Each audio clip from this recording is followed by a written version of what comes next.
Hi friends, welcome to RST Healthy Kitchen. For more videos, subscribe my channel.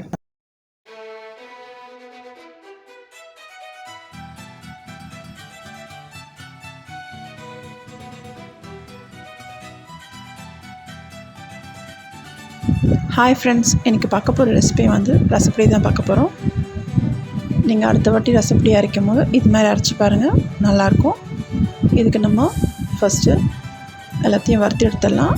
Try roast தான், எண்ணெய் எதுவும் சேர்க்க வேண்டாம். 1.25 கப் தனியா, அதை நல்லா ட்ரை ரோஸ்ட் பண்ணி எடுத்துக்கோங்க. அது கொஞ்சம் வாசனை வரும். வாசனை வரும்போது நம்ம எடுத்து தனியாக வச்சிடலாம். அடுத்தது ஒரு 1/4 கப் துவரம்பருப்பு. அடுப்பு சிம்மிலே இருக்கட்டும். நம்ம இது பொறுமையாக வறுத்தா தான் ரசப்பொடி நல்லா வரும், தீஞ்சிடக்கூடாது.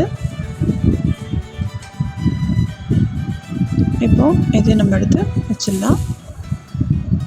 அடுத்தது 3 டேபிள் ஸ்பூன் சீரகம் சேர்த்துட்டு நல்லா வறுத்துக்கோங்க. எல்லாமே சிம்லே தான் வறுக்கணும்.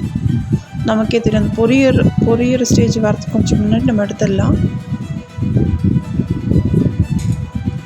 இப்போ இதையும் எடுத்து ஒரு பக்கமாக வச்சிடலாம். இப்போ அடுத்து 3 டேபிள் ஸ்பூன் மிளகு. நம்ம சீரகம் எவ்வளோ எடுத்தோமோ அதே மாதிரி இது 3 டேபிள் ஸ்பூன் எடுத்துக்கலாம்.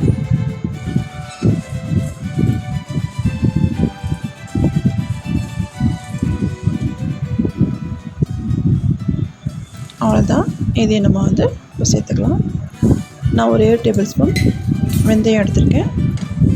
வெந்தயம் ரொம்ப தீஞ்சிடக்கூடாது, கறிக்கிடுச்சுன்னா கசப்பு வந்துடும். அதனால் லைட்டாக கொஞ்சம் அப்படி கலர் மாறினோடனே எடுத்துருங்க. இப்போது 100 கிராம் காஞ்ச மிளகாய். நான் காரம் கம்மியாக போட்டிருக்கேன். நீங்கள் 100 கிராம் சேர்த்துக்கோங்க.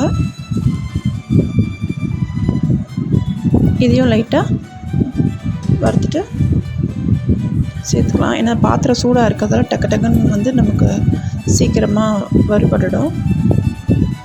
அப்புறம் ஒரு கைப்பிடி கருவேப்பிலை சேர்த்துருக்கேன். இந்த கருவேப்பிலை தண்ணி எதுவும் இல்லாமல் ட்ரை ஆகணும். நம்ம அதை கை வச்சு நம்ம உடைச்சோன்னா நல்லா உடையணும். அப்படியே ஒரு ஸ்பூன் பெருங்காயத்தூள் சேர்த்துருக்கேன். கட்டி பெருங்காயம் இருந்தோன்னா 2 கட்டி சின்னதாக சேர்த்துக்கோங்க. அதுக்கு அப்படி நீங்கள் கட்டி பெருங்காயம் சேர்க்குறதா இருந்தால் கொஞ்சோண்டு எண்ணெய் விட்டு அதில் நல்லா பொரிச்சிக்கோங்க. அப்போ தான் கட்டி பெருங்காயம் அரைக்க வரும். இந்த பாருங்கள், இப்போ அந்த கருவேப்பிலை நல்லா நெசியுது, அது மாதிரி இருக்கணும். இப்போ நம்ம மிக்ஸி ஜாரில் மாற்றிட்டு நம்ம அரைச்சிக்கலாம். இது ரொம்ப நைஸாக அரைக்கக்கூடாது, கொஞ்சம் கொருன்னு அரைச்சா தான் நல்லாயிருக்கும். நைஸாக அரைச்சிட்டிங்கன்னா நல்லா இருக்காது.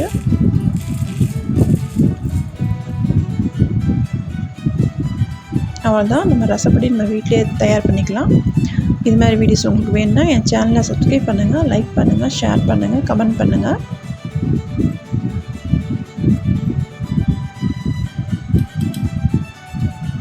Thanks for watching.